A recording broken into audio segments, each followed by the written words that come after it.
राज्यातील अनेक भागामध्ये अतिवृष्टीचा तडाखा बसलाय। पाहूया त्या संदर्भातल्या टॉप 9 बातम्या।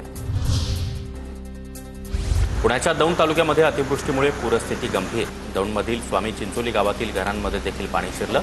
अतिवृष्टीमुळे नदी नाल्यांना पूर, जनजीवन विस्कळीत। बारामतीच्या कळंबेश्वर गावामध्ये पाणी शिरलं। जेसीबीनं पाण्याला वाट मोकळी करून देण्याचा प्रयत्न। कळंबेश्वर गावामध्ये पाणी शिरल्यानं नागरिकांची चांगलीच तारांबळ।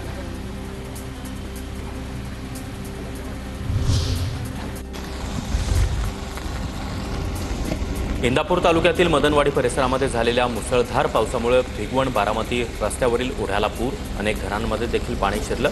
संसारोपयोगी साहित्याचं मोठं नुकसान, अनेक वाडी वस्त्यांचा संपर्क तुटला। पुण्याच्या दौंडमध्ये मुसळधार पावसाचा हाहाकार। पुणे सोलापूर महामार्गावरील इनोव्हा कार वाहून गेली। सुदैवानं कोणतीही जीवितहानी नाही।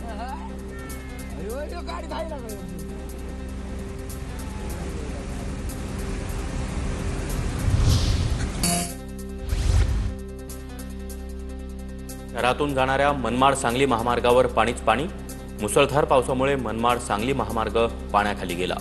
महामार्ग पाण्याखाली गेल्यामुळे वाहतूक मंदावली। पुण्याच्या इंदापूर तालुक्यातील पुणे सोलापूर महामार्गाला ओढ्याचं स्वरूप। जवळपास 3 किलोमीटरचा सर्व्हिस रोड पाण्याखाली। भिगवण बस स्थानकात पाणीच पाणी। मुसळधार पावसामुळे संपूर्ण भिगवण परिसर जलमय। नाशिकच्या सिन्नर शहराला देखील पावसानं झोडपलं। पावसामुळे नदी नाल्यांना पुराचं स्वरूप। खबरदारी म्हणून सिन्नर शहराला जोडणारे नवापू, खासदार पूल, त्याचबरोबर पडकी वेस पूल प्रशासनाकडून बंद। बीडमधील आष्टीनगर महामार्गावरील पूल वाहून गेला। तात्पुरता मातीचा बनवलेला पूल अवघ्या एकाच तासामध्ये वाहून गेला। पूल वाहून गेल्यानं राज्य महामार्ग बंद।